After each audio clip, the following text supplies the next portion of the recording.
buenas tardes. Hoy vamos a estar hablando de abordaje de ataque de pánico desde el psicoanálisis con el licenciado Lucas Topsian. Hola. Hola, ¿qué tal, Lore? Ya me estaba agarrando un ataque de pánico. No, no. Acá estoy. ¿Qué tal?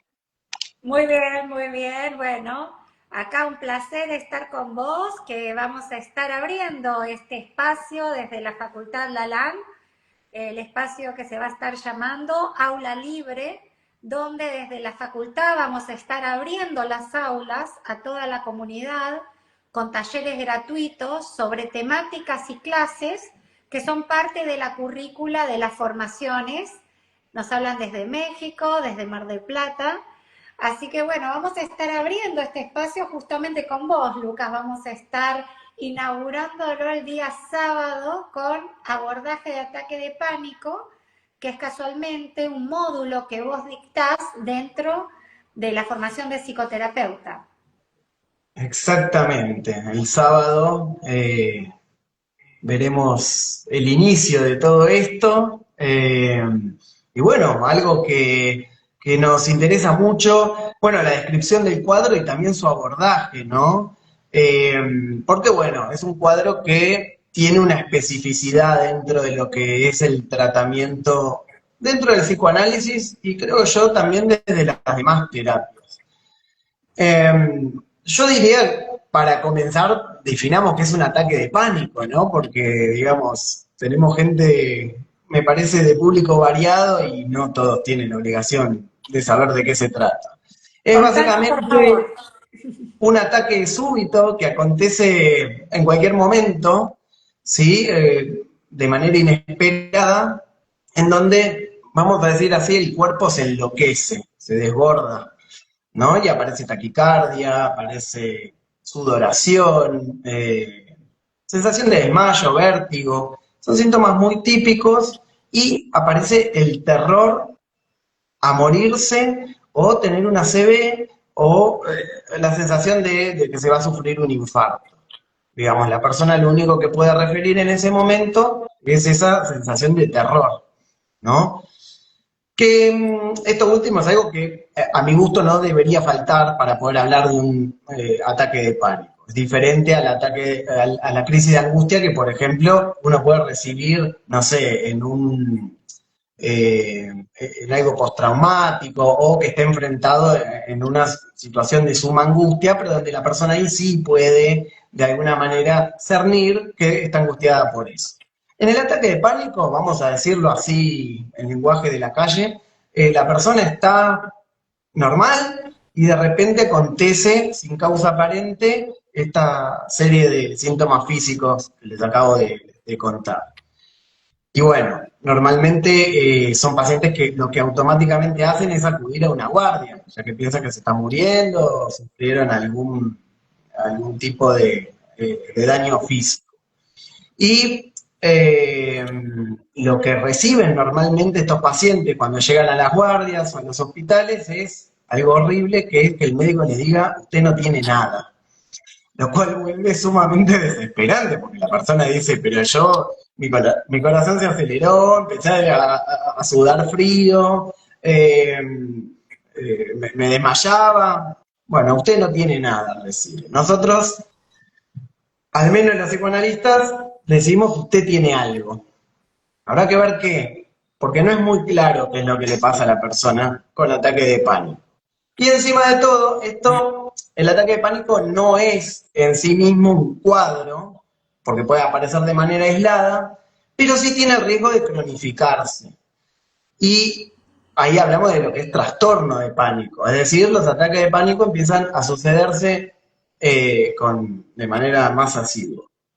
Y el riesgo de no tratarlos es que la persona puede con el tiempo empezar a restringir su vida de manera que termine en una depresión.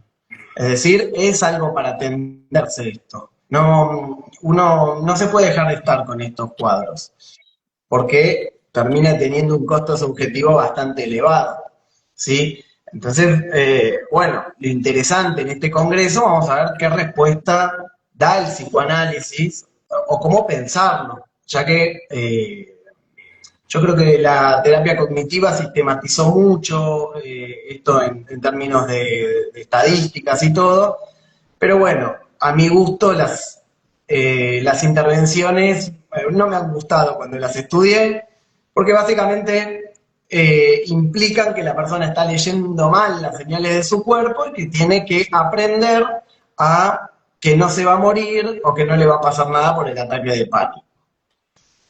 Nosotros como psicoanalistas apostamos a que si a que hay algo más detrás de eso. Es decir, no es solamente un cuerpo que se desborda debido a los neurotransmisores o a un desequilibrio orgánico. Hay una defensa, ese ataque de pánico es una defensa. Es una defensa, me metiste ahí, el dedo en la llaga. Es una defensa que irónicamente es la no defensa. Es decir, lo que Freud dice en los ataques de pánico es que es la neurosis de angustia, si ustedes lo quieren leer en el texto de 1895 de Neurosis y Psicosis, dice que no hay tramitación psíquica, y esa no tramitación psíquica es la defensa en estos casos. Pero bueno, viene a un precio subjetivo bastante elevado, porque claro, a la persona le queda siempre el miedo que le vuelva a pasar. Entonces, es como, digamos, vivir con la espada de Damocles en la cabeza, ¿no? Como no sabemos cuándo vamos a recibir, digamos, otro ataque.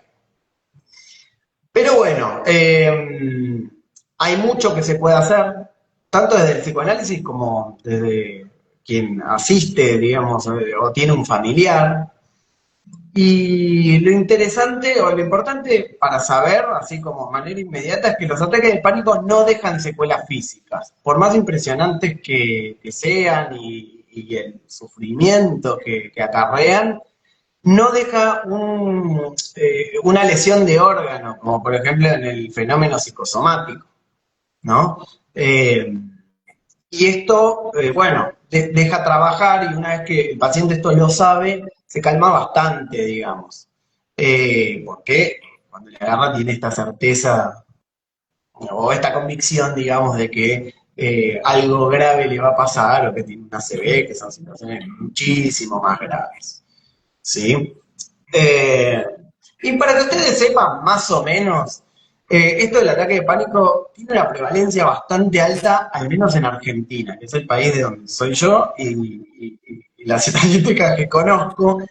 Y es un cuadro que en general se da en personas de 30 a 50 años, aunque, digamos, admite que pasen en menores o en mayores, ¿no? O sea, se está viendo mucho adolescente con ataque de pánico, cosa que antes no ocurría así, y también en población mayor. Pero, digamos, a grosso modo, suele ocurrir en personas de 30 a 50 años, que son las personas productivamente más activas, ¿no? Y eso es un dato que, bueno, lo vamos a ver en el curso, cómo es la incidencia de la época actual, digamos, si tiene o no algo que ver con este cuadro. Ya les adelanto que sí, pero bueno, hay que ver cómo.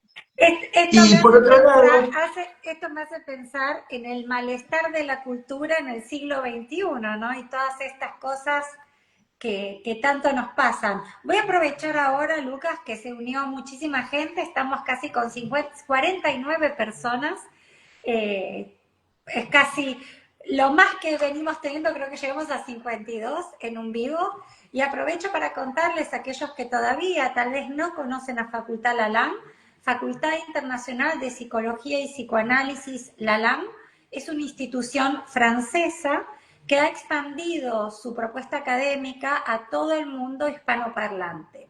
Estamos proponiendo dos formaciones, un diplomado en psicoterapia psicoanalítica y un máster en psicoanálisis aplicado. Ambas carreras tienen una duración de 2 años. También estas carreras son formaciones profesionalizantes con salida laboral garantizada, mediante acuerdos que tenemos con directorios de psicoterapeutas y psicólogos a nivel internacional.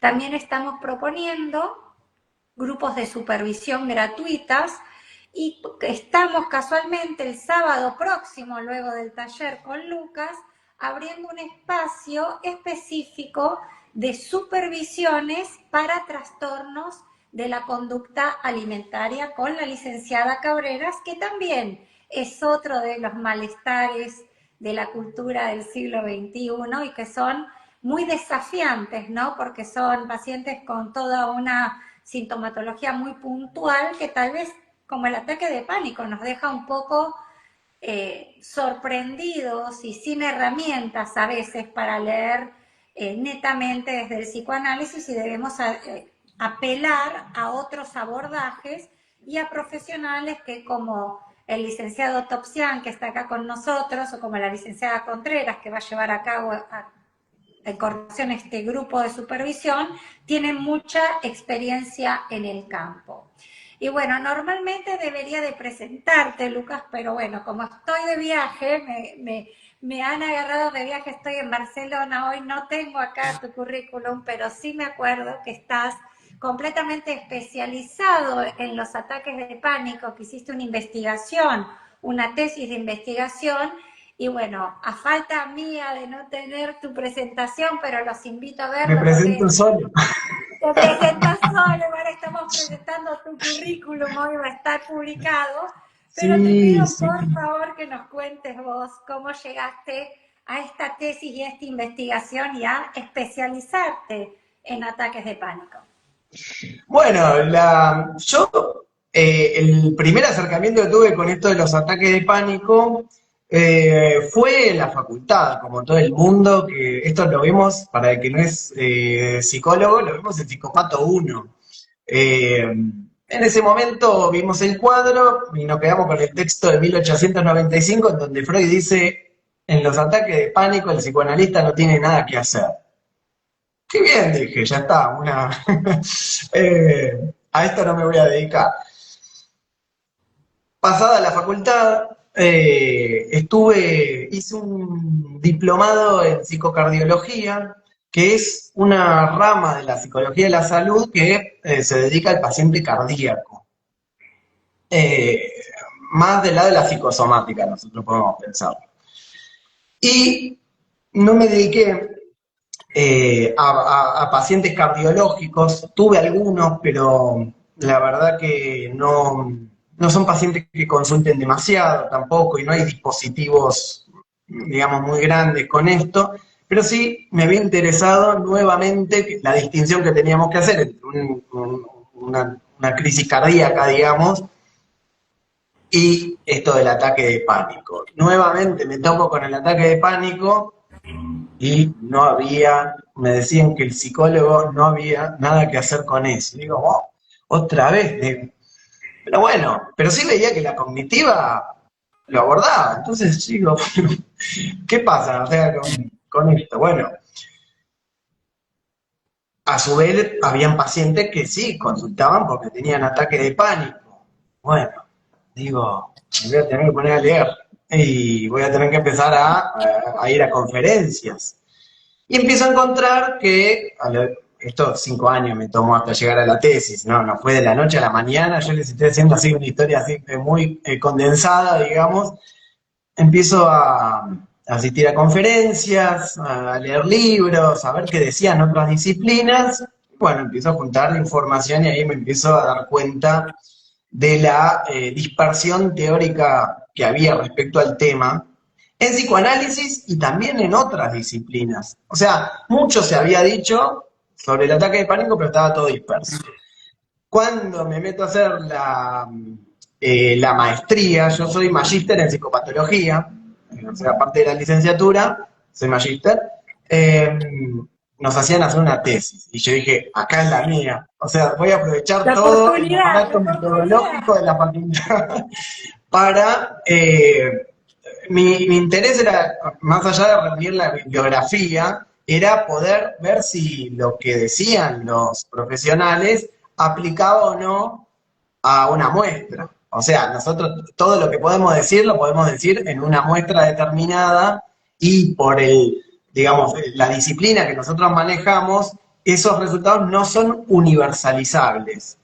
Es decir, tenemos un tope ahí de la ciencia que nos deja referirnos a ciertas muestras.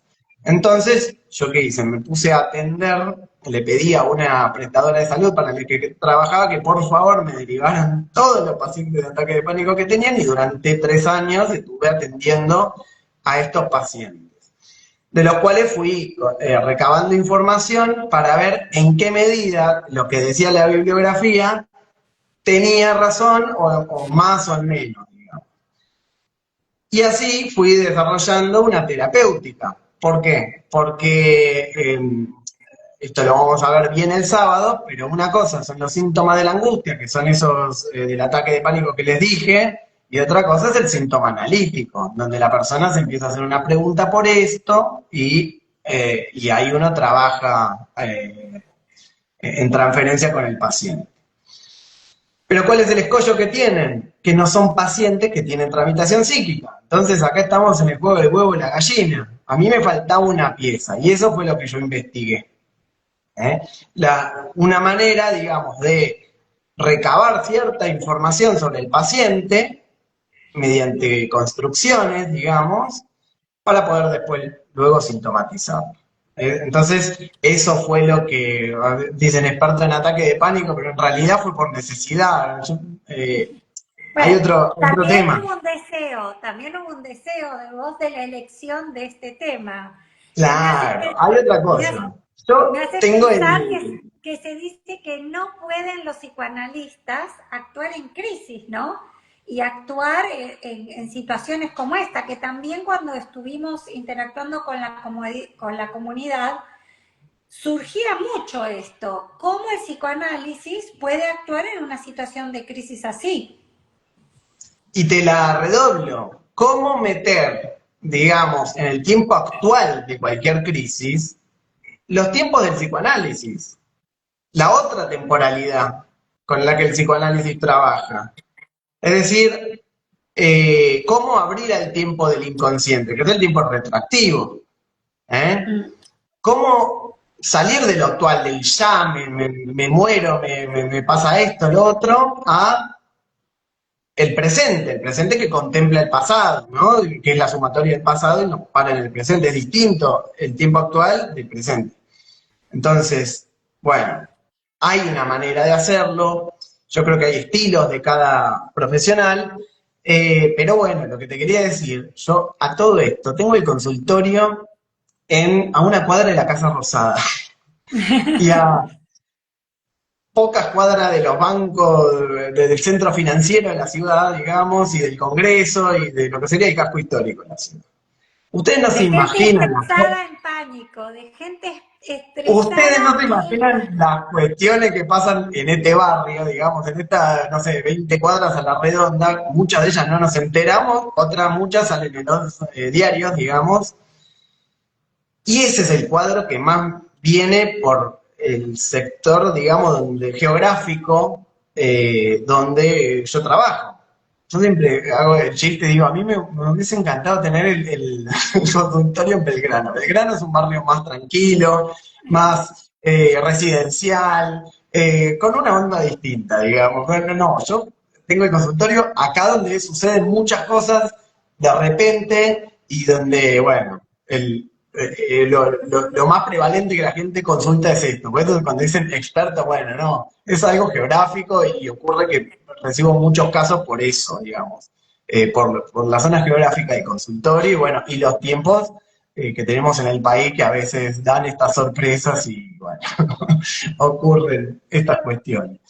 Eh, pero bueno, Me hizo pensar esto también en, bueno, vos decís por la zona geográfica, pero todo se da, ¿no? Todo encastra, la zona geográfica, la elección del estudio que haces, ¿no? Todo lleva a que puedas atender a esta clase de pacientes. Y también el desafío, ¿no? Este deseo, justo Mauro también, se nos unió Mauro, que decía que espectacular estar tan decidido y superar todas las dificultades propias de la disciplina y la actualidad. Sobre todo estar trabajando en un campo donde, como bien decís, para bien o para mal, la cognitiva conductual tiene mucho para decir y está muy metida, entonces, y que responde a esta demanda de lo inmediato. ¿Qué hago ahora? Dame un ejercicio, dame algo. Sí, el problema con, perdón, si hay cognitivos conductuales en la sala, ellos, la terapéutica de ellos, que está bastante estudiada, ellos dicen que de los casos que reciben, pueden resolver dicen de un 60 a un 80%, digamos, depende de la investigación donde uno se pare. Ahora, hay una letra pequeña de eso, que de esos que han logrado curar, del 40 al 60% de esos curados tienen recaídas. Entonces, digo, claro, si uno se la cuenta, habría que hacerla, ¿no? Eh, a ver, no es que, digo, acá no, nadie tiene la verdad absoluta. Yo es un tema que lo tengo absolutamente abierto, esto del ataque de pánico, y tengo un observatorio donde yo voy recopilando más casos, aparte de esa muestra que hice, como para ver si algo varía, o a esto que podemos decir ahora el sábado, o después en la capacitación. Es un tema que está abierto. Lacan decía que las neurosis actuales hay que seguir estudiándolas. Y yo tomé esa invitación, digamos, o sea, no me acuerdo en qué seminario lo dijo, pero es interesante. O sea, esto, todo lo que son neurosis actuales, traduzcamos al lenguaje de hoy, neurosis actuales recuerdan hipocondría, neurosis de angustia y neurastenia. Neurosis de angustia, hoy leemos ataque de pánico. ¿Eh? Y por ahí podemos poner trastorno de ansiedad. Y neurastenia, estrés. Es decir, es lo que pasa es que cuando Freud habla de la neurastenia no existía el concepto de estrés. El concepto de estrés viene de la física, lo importó la psicología posteriormente, creo que en los años 70. O sea, bueno, Freud ya no estaba entre nosotros.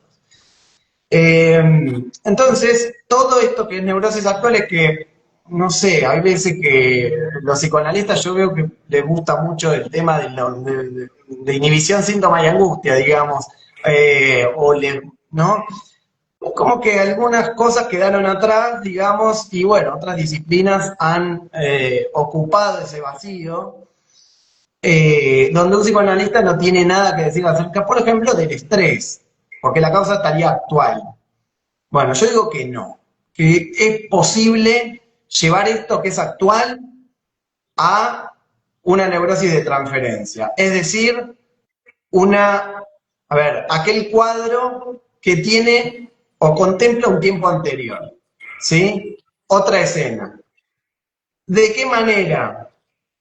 Bueno, ahí están las operaciones del analista para que eso que sea actual se pueda empezar a llevar hacia una neurosis de transferencia. ¿Y qué me encuentro yo en las lecciones introductorias de psicoanálisis? Que dice Freud que el síntoma de la neurosis actual es el núcleo previo del síntoma de una neurosis de transferencia. Entonces no es algo que me lo inventé yo, ya está en la obra de Freud, ¿eh?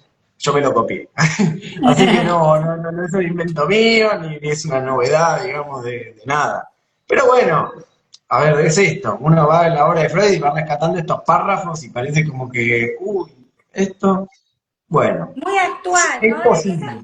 Esto es lo que siempre nos invita de Freud, tan actual. Igual todos estos temas, les recordamos que los vamos a estar ampliando. Estamos acá como calentando motores para el sábado Un vuelo de con... pájaro, eh, pero así, absoluto. exacto. Estamos así tirándole los titulares porque el sábado vamos a estar en un taller gratuito participativo de las 5 más o menos hasta las 6:30, 7, ampliando estos temas y respondiendo muchas de las preguntas que fueron haciendo en los grupos de WhatsApp de la comunidad.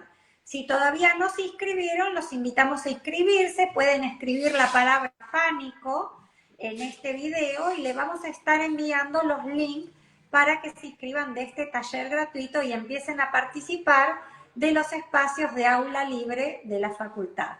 Bueno, acá pasé que para todos aquellos que nos sigan viniendo a escuchar de esto tan interesante que tenés para contar. Sí. Hay preguntas, Lore, yo no sé si vos las querés Léelas, ¿leíste abordar. alguna en especial? Para que estoy, hay mucha gente. Acá nos dicen, la cognitiva conductual puede curar el ataque de pánico, pero lo que hay detrás no hay que olvide que es el síntoma. Daniel, Eh, la cognitiva conductual, yo creo que, a ver, son abordajes. Yo creo que cada paciente o cada persona tiene derecho a elegir la terapia que prefiera. Eh, Lamentablemente no existe método de tratamiento infalible. Eso no existe. O sea, si existiera estaríamos todos ahí, ¿no? No, digamos. Eso es un tema. Lo que está detrás, lo que está detrás y adelante, eso habría que ver, ¿no? Con el tema de la topología, ¿no? De si hay algo atrás o adelante. Pensando, ¿no? En la banda de Moebius, ¿no? Tan famosa de que parece que, por ejemplo, que el inconsciente está en una profundidad y hay que escarbar. El inconsciente está en la superficie del discurso. O sea, eso por un lado. Lo que sí, por el tipo de tratamiento que hace un psicoanalista, necesita hacer ciertas operaciones para virar eso de lo actual a un síntoma. ¿Por qué? Porque la demanda de cualquiera que tiene un ataque de pánico es, sacame esto de encima. Yo vivo perfecto y esto me arruinó la vida en el mejor momento de mi vida. Ese es el discurso. A mí no me pasa nada, excepto esto. ¿Qué hago para que no me pase la palpitación, la sudoración, bla, bla, bla? Bueno, sí le pasa algo, pero en esa persona una de las particularidades es que no pueden detectar que algo mal anda en su vida. Es decir, opera en ellos un rasgo de carácter de sobreadaptación que se traduce en una omnipotencia. Bueno, este es el gran problema que tienen estos pacientes y eso no, obviamente uno no es que le dice al paciente en la cara, no, lo que pasa es que usted es un sobreadaptado y por eso le pasa lo que tiene. No, eso no se hace así.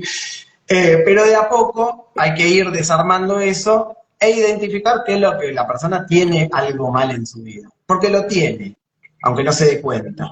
Después sí, empiezan a pasar las sesiones y el paciente empieza a detectar que no todo era tan ideal como parecía o pretendía que fuera. Eh, pero bueno, hay que corrernos de esta demanda inmediata de solucionarme el problema, porque el psicoanalista no tiene forma así, ni tampoco el de la cognitiva conductual. Ojo, sí, la cognitiva conductual ofrecen como casi como ejercicios de respiración, eso está todo muy bien, pero eso no va a solucionar el próximo ataque, digamos.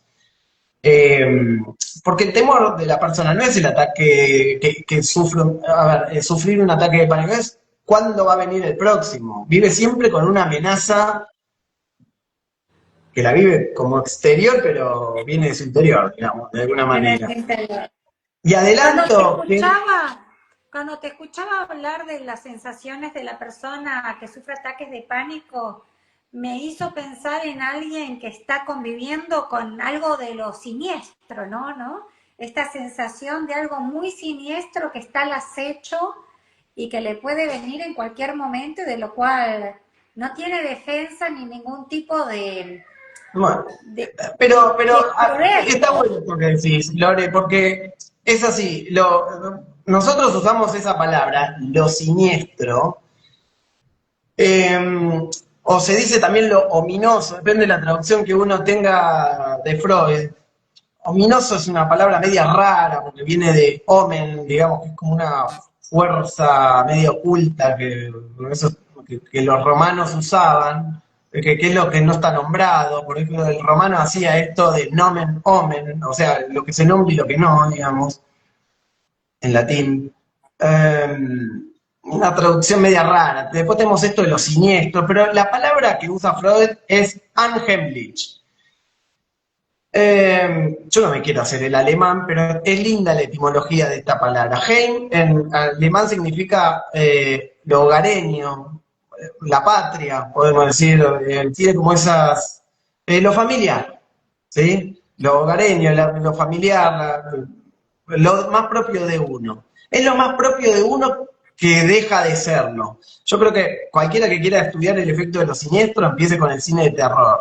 Ahí se va a dar cuenta muy bien del efecto de lo siniestro. Siempre es una situación conocida y algo se sale del cuadro, ¿no? Entonces yo voy caminando tranquilamente, qué sé yo, estoy mirando la televisión en mi casa y de repente el cuerpo familiar, el cuerpo que uno tiene, se empieza a enloquecer sin causa aparente, porque yo estoy mirando la televisión en mi casa, estoy, no sé, ahí cocinando, y uno empieza a tener, el cuerpo se enloquece. Lo propio del pánico es carecer justamente la carencia de lo que lo motivó. Es decir, estoy metiéndome en el subterráneo y de repente empieza a dar taquicardia, como si, no sé, como si me estuvieran asaltando, o hubiese un accidente o algo. ¿Qué pasó? Claro, la persona va a buscarle una explicación y a veces, me debo estar muriendo, voy a tener un infarto, tengo una ACV o... En esto me parece que es un buen punto de distinción entre el ataque de pánico y un ataque de angustia, ¿no? El ataque de angustia no sabe Sí. por qué está angustiado. Hay un contexto, se le atribuye, ¿no? Me parece que el ataque de Lo propio pánico de la es angustia algo es tener marco, claro, claro, claro, claro, y el exactamente. ataque de pánico, yo estoy tan ausente de lo que me está pasando o de lo que no me está pasando que puntualmente siento que me estoy muriendo. No le puedo atribuir esta palpitación, esta falta de aire, esta sudoración, este fenómeno, toda la fenomenología física a nada que no sea algo realmente solo físico, como completamente Claro. extraído y sacado de cualquier contexto de algo que me puede estar pasando a nivel psíquico. Y mira algo, Lorena, una de las primeras intervenciones que yo hago con alguien que viene con ataque de pánico, porque viene descreído de que tenga una causa psicológica, prefieren pensar, siempre hago el chiste, de que Venus se hizo retrógrado con Marte, cayó un rayo y les arruinó la vida, digamos. O sea, prefieren pensar eso antes de atribuir una causa psicológica. Y yo les digo, les empiezo a preguntar, ¿cómo es tu ciclo de sueño? ¿Vos dormís bien? Bueno, no. Hay días que tengo insomnio. ¿Ah? Y también les pregunto, ¿no te pasó estar olvidándote de cosas últimamente? Mm. Me leíste la mente, me dice. ¿Cómo sabes? Habían avisos anteriores. O sea, hay señales anteriores al ataque de pánico. No es tan como lo dice obviamente la persona viene con su realidad psíquica y dice, yo estaba acá y me agarró.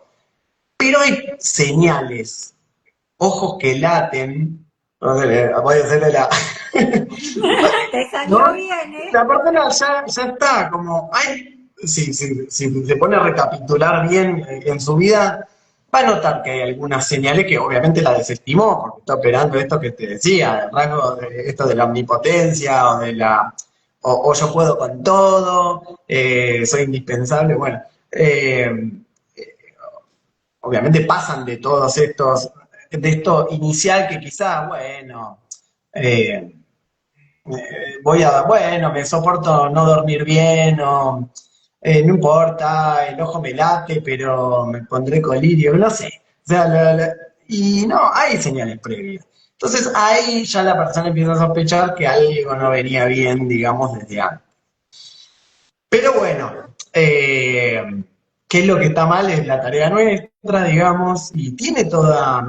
Y lo que más a mí me interesaba, que es lo que pretendería, sí, lo voy a dar en el curso bien con más tiempo, digamos, es cómo sintomatizar esto, digamos. Eh, Porque siempre hablamos del síntoma, de bueno, pero ¿qué es un síntoma? Yo siempre lo digo en las supervisiones, ¿no? Tengo acá algunos analistas que vienen a hacer la supervisión, así colectiva hacemos, y yo siempre pregunto, ¿y cuál es el síntoma en el caso?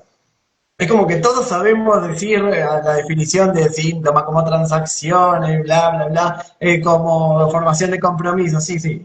¿Y cómo servimos un síntoma en un caso?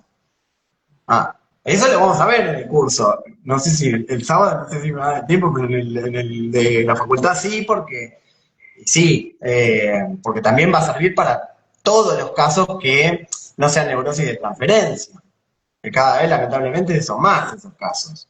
Este curso de bulimia, ¿no? Da cuenta de eso, Bulimia, no todo anorexia viene como una también. formación del inconsciente, del síntoma de Dora que viene con la, ¿no? O el nombre de la rana. Lamentablemente, eh, hay esto de la neurosis actual está bastante, digamos, presente. Por eso yo le digo a los psicoanalistas, no retrocedan ante las neurosis actuales. Como dijo Lacan, no retrocedan ante la psicosis, bueno, tampoco ante las neurosis actuales ni ante las neurosis narcisistas, que son más complicadas por ahí que trabajar con un paciente que simplemente viene ya con un síntoma o con algo muy, ¿no? Y ya se va a su historia infantil y asocia y bueno, eh, Sí, que va como más por el diciendo, andamiaje. claro, comparándolo con la anorexia y la bulimia, ¿no? La anorexia, la anoréxica o la bulímica viene con un mutismo, nos contaba la licenciada Contreras, completamente exenta y es peor, porque la obligan a venir. Y en este caso calculo que muchos de los pacientes que llegan con ataque de pánico vienen porque terminaron en una guardia, ¿no? Claro, el paciente con ataque de pánico lo mandó el médico, porque el médico le dice, usted no tiene nada, o si está más, si era bueno ese médico y tenía un poco de piedad por el paciente, le dice, no, lo que usted tiene se llama ataque de pánico y tendría, bueno, que ir al psiquiatra y al psicólogo. En general son pacientes que ya vienen medicados. Eh, Algunos no, yo noté muchos médicos que venían a consultar y me decían, yo no voy a medicarme. O sea, sé que tengo un ataque de pánico, pero no me voy a medicar. Bueno, es todo un capítulo ese de la psicofarmacología, Esto pero sí, también lo vamos a tratar, lo vamos a hablar más en detalle el sábado y en el curso. lo vamos a ver bien el sábado, pero sí, en general los mandan, pero no vienen con una pregunta inicialmente, vienen con una demanda. ¿Qué hago para que esto no me vuelva a pasar? O si lo están teniendo, que no me pase.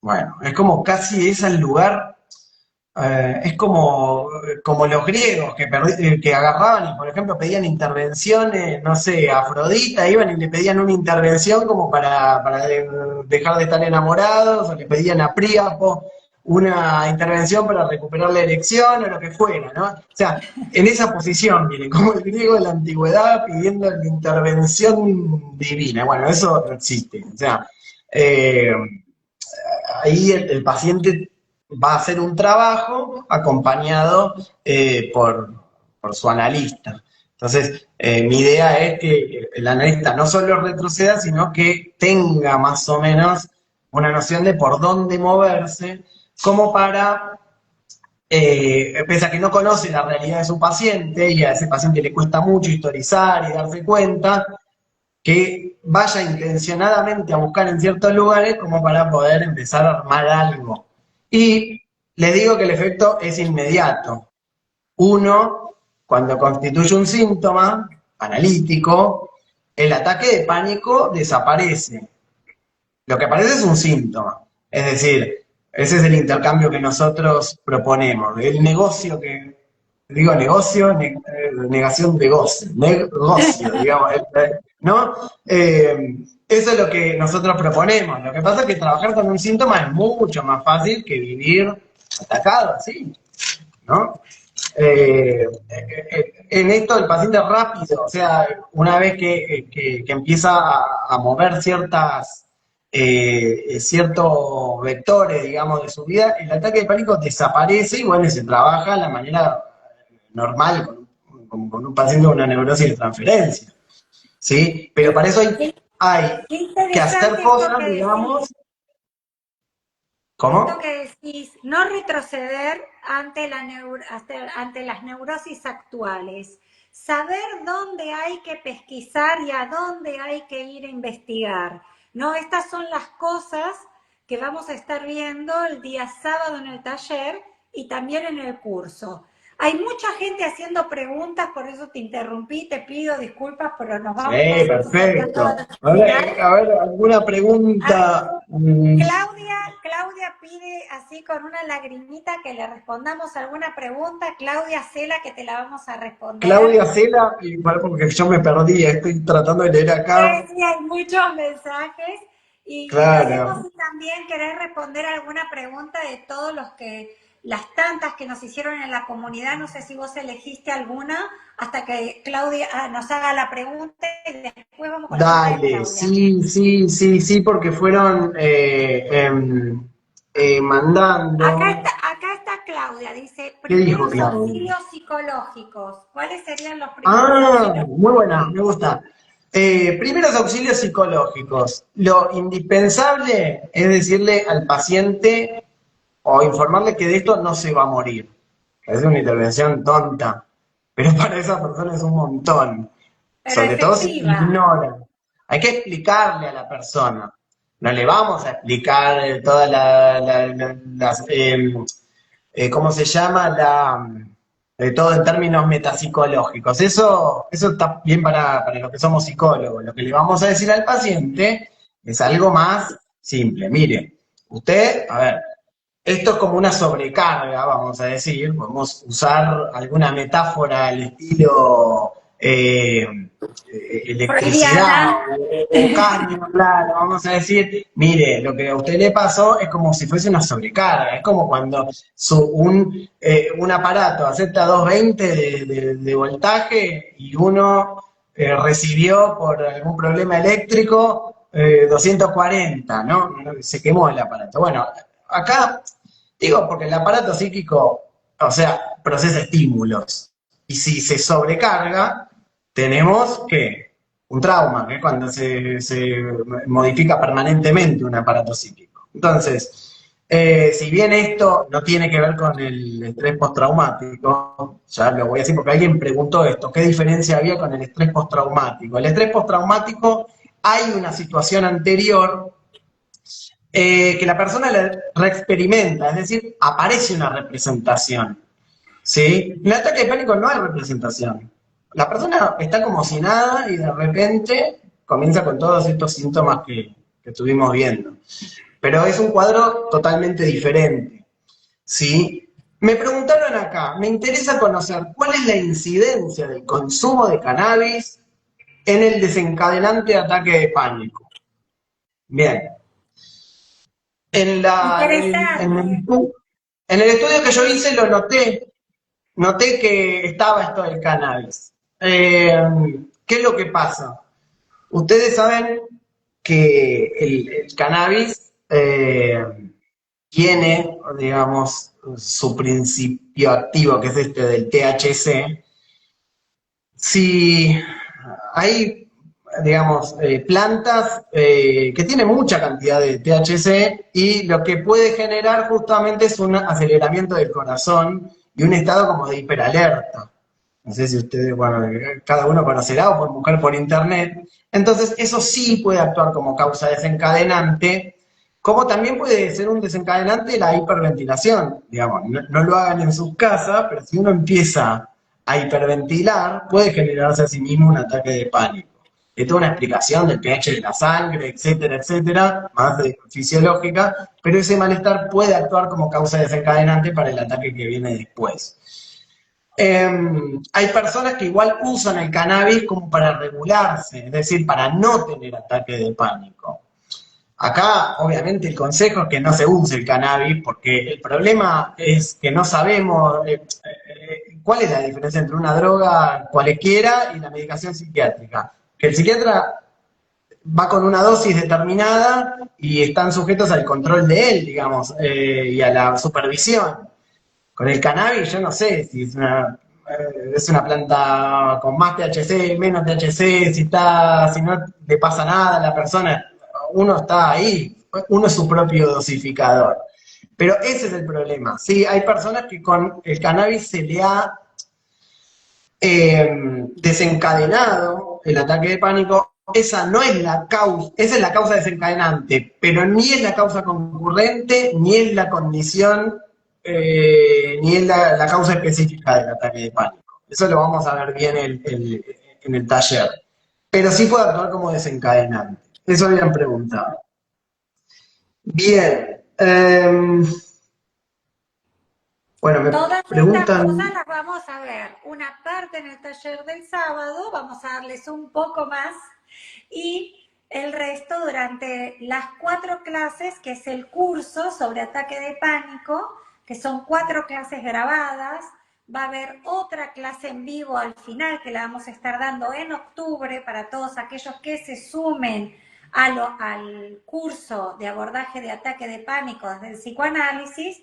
Y creo que Lucas también está preparando un cuadernillo con algunas astucias y con apuntes clínicos. A ver, Claro. Porque, ¿sabes? A ver, acá voy a contar así, como detrás de cámara. Sí, vamos a dar la clase, pero es algo que a mí me hubiese encantado tener cuando yo cursaba. Que todo lo que se diera en la clase estuviera en un cuadernillo. O sea, porque más allá de los textos, que hay muchos para citar, está bueno llevarse ¿qué intervenciones concretas? Es decir, si nosotros, por ejemplo, hablamos de síntomas, que es lo que les decía antes, está bien la definición de síntoma y bueno, y la fijación, y podemos hablar de la primera tópica, la segunda tópica, el costado, no sé, simbólico, el costado real del síntoma, bla, bla, bla. Pero tenemos que poder determinarlo en el caso singular que se nos pone enfrente. Y hay mucha, o sea, yo por lo menos lo veo, uno esto pregunta en una supervisión y esto me parece que no se enseña bien en las facultades. Yo no sé si es a propósito, la verdad no sé. Entonces yo dije, me dieron la oportunidad de dar esta clase, dije, de acá tenemos que salir sabiendo discernir el síntoma. En el ataque de pánico y en la anorexia nerviosa de la clase pasada y en todos lados, digamos. ¿Por qué? Porque no todos los padecimientos vienen bajo la manera del síntoma analítico y no todos los padecimientos tienen palabra. Y cada vez son más los padecimientos sin palabras, acting out, pasajes al acto, mostraciones, problemas de pareja, bueno, todo eso exige un extra del lado del psicoanalista, ¿sí? No es, nadie puede creer, o los que practican el psicoanálisis lo saben de su práctica diaria, el síntoma no es algo que se produce solo, es decir, que la persona se empieza a preguntar o le dirija la pregunta al analista eh, o, eh, o que haga un enigma de aquello que le pasa. Eso es todo un movimiento, digamos, y nosotros lo tenemos que propiciar. Y mi idea en estos cursos es que dar una herramienta concreta como para decir, bueno, ¿cómo definimos un síntoma? Porque si no queda como bueno, en la generalidad, digamos, en la teoría, y lo vamos a ver quedamos con en la casos, por lo menos en teoría el curso, y no lo podemos claro, bajar. Y hay que poder bajarla la teoría y aplicarla, ¿no? Por eso psicoanálisis aplicado, y es muy importante aplicado, no perderse en la exactamente. teoría y aplicarlo. Claro, entonces bueno, la idea para este curso que vos decís de las 4 clases es llevar casos y decir, bueno, ahora se puede hacer un síntoma con esto, con lo otro, bla, bla, bla. No obstante, no obstante esto del ataque de pánico, digamos, esto lo van a poder llevar a otras formas de padecimiento que no sean exclusivamente el ataque de pánico. Esa es yo creo el valor agregado más allá de poder eh, conocer esto que está en todos lados en internet, digamos, ¿no? Conocer cómo es el ataque de pánico, ¿sí? Un quehacer del analista, ¿no? Poder vehiculizar, en la medida de lo posible, eso. ¿Qué hace un psicoanalista con esto? Eh, Más allá de las primeras medidas que también las vamos a ver, de poder educar al paciente, ya les adelanto algo. En la posición del analista en el ataque de pánico es activa, no invasiva, pero sí es activa. ¿Eh? No es el Te psicoanalista que vemos en contó, la película que se te contó sienta y que hace no, Se cortó, ¿Cómo? Lucas, A justo ver. se cortó. Dijiste la posición y se cortó, así que empezá de vuelta. ¿Ahora se escucha? Sí, se había cortado Decía justo internet. que Dijiste la la, posición posi- y se cortó. la posición del psicoanalista frente al ataque de pánico no es pasiva, es activa, y activa no quiere decir invasiva, ¿eh? Activa en tanto pregunta, ¿no? Eh, y digo que no es digamos, esta caricatura del psicoanalista que se sienta con su libretita y no, eso no se hace con el ataque de pánico. Si no, se tiene que dedicar a otro cuadro, digamos. Eh, Acá es activo. Entonces hay que ver, bueno, activo en qué, digamos, bueno, no va a correr en círculo. Hay una dirección de la cura y la idea es esto, es desplegar esto. ¿Qué hace un psicoanalista más allá de la atención de la urgencia, digamos? Ok, pasado de la urgencia, ¿qué se hace? Digamos. Entonces, eso es lo que les quería avisar, de que son, el psicoanalista ahí tiene que poder dar cuenta de explicar lo que es un ataque de pánico, llamar a las familias, quizás o convocar a la familia, que no es que quiere llamar la atención, que no es que no le pasa nada, que bueno, ¿no?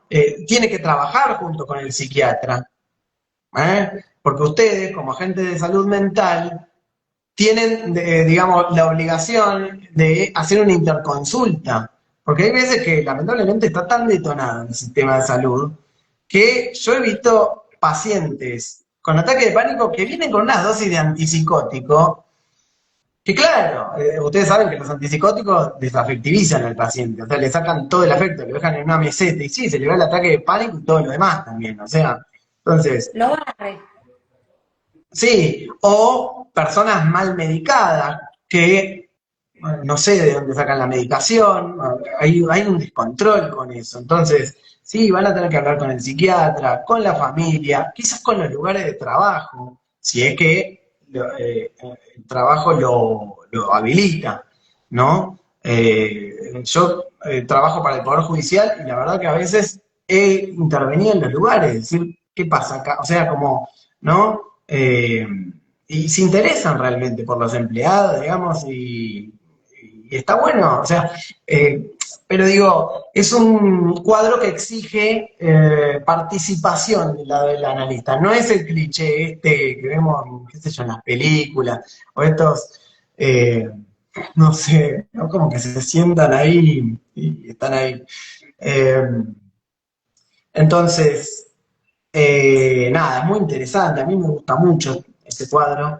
Eh, Me A parece que mí, hay que seguir investigándolo, hay que seguir difundiéndolo. No hay que, a ver, dejar que otras disciplinas lo tomen como si fueran dueñas de la verdad. Para mí, para nada. A mí no me gusta ese abordaje que hace la cognitiva. Perdón, lo digo personal. Porque creo que una persona está malinterpretando las señales de su cuerpo y que tiene que aprender, porque de eso se trata, aprender a que no le va a pasar nada por eso. Bueno, a ver, no, pero la persona está sufriendo. Nosotros suponemos que bueno, si el es cuerpo estalla parcial. así, hay algo. Es parcial, ¿Ah? yo creo que esa intervención no es que esté mal, pero es parcial, ¿no? Le da una explicación superficial y no es todo el sistema parasimpático y interpretar las señales del cuerpo. Es parcial y no va a Es lo que un, a realmente ver, es el objetivo del a ver, se inscriben las intervenciones dentro del marco teórico. Cada disciplina tiene un marco teórico que a uno le puede gustar o no. El argentino es preguntón, digamos. Acá hay personas de Argentina y hay personas de otros países. Pero el argentino es preguntón y si el cuerpo le empieza a fallar, se empieza a preguntar por qué en general. Yo no me gusta, a ver, ¿cuál es la especificidad del síntoma médico? ¿Qué es? Alguna una función que está disminuida o alterada y eso debe ser borrado, digamos. Eso es el médico, así actúa un médico. La particularidad del psicoanálisis es que eso es un emergente de algo más. ¿De qué? No lo sabemos inicialmente. Ahí está la tarea nuestra, investigar por qué el cuerpo. O sea, a mí la respuesta de los neurotransmisores, que el GABA, que no sé qué, está muy bien. Eso, digamos, explica el cómo alguien puede tener un ataque de pánico, pero no me explica el por qué. Entonces, acá es una pregunta por la causa. Es como que yo diga, me enamoré por los neurotransmisores. Bueno, sí, es un poco, no sé, reduccionista pero bueno, Sí, se escuchan estos parcial. discursos. Sí, sí, parcial. Entonces, Se escuchan, se escuchan discursos que quieren adjudicar todo a una sola cosa, ya sea lo fisiológico o completamente fisiológico o completamente psicológico. Y hay que abordar tal vez los dos. Bueno, llegamos al fin. Los invitamos a todos a reunirse con nosotros el sábado a las 5 de la tarde, hora argentina, 4 de la tarde, hora muy bien. UK, creo que 2 de la tarde, hora México, 11 de la noche en España, acá en Europa, y vamos a Y que estar trasnoche. hablando de mucho más de ataque de pánico, vamos a seguir, vamos a abordar muchas de las preguntas. Estoy viendo en la comunidad y aquí mismo en el vivo que hay mucha gente que también sufre de ataques de pánico, que también los invitamos a venir al taller gratuito del día sábado. Y bueno, los esperamos. También les contamos que el día de mañana está la jornada de la escuela Discurso Freudiano, que van a estar haciendo todas jornadas de disertaciones sobre los carteles para toda aquella gente que siempre han soñado en hacer una producción escrita, en escribir un libro en psicoanálisis y lo ven como algo tan lejano. Discurso Freudiano está abriendo espacios donde se juntan colegas y se reúnen en un cartel a escribir sobre obra psicoanalítica. Así que los invitamos a unirse, fíjense en los posts de Instagram, que ahí van a poder tener el link, se pueden reunir de manera virtual o de manera presencial en Buenos Aires. Y les recordamos los grupos de supervisión que están abiertos, hay más de 80 personas supervisándose a nivel internacional y ahora abrimos un nuevo grupo de supervisión sobre trastornos de la conducta alimentaria. Y los esperamos nuevamente para el sábado con Lucas Topsian y también vamos a estar con Mauro Turán y tal vez nos acompañe algún otro profesor de la facultad. Muchísimas gracias, Lucas, por todos estos Nada. avances. Bueno, nos vemos el sábado entonces. Nos vemos Los el espero a todos. sábado. Las preguntas, las que no se respondieron, las podemos volver a hacer el sábado. Sí, ahí tenemos más Completamente. tiempo, todo. Vamos a estar todos más Sigan tranquilos escribiendo sábado. que los leemos. Sigan escribiendo que los leemos y las vamos a abordar. Bueno, chao, Muy Lucas, hasta bien. el sábado. Adiós a todos. Adiós, chao, chao.